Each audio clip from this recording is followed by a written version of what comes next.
بل دا چې اذان به جاهل سړی نه کوي.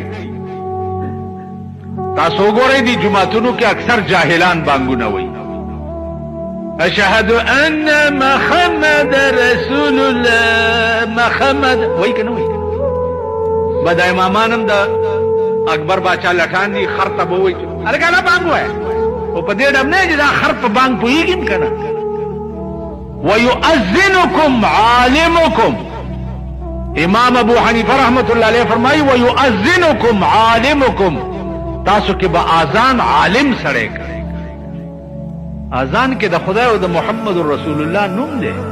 دا جاهلانو کار د ناپوهو کار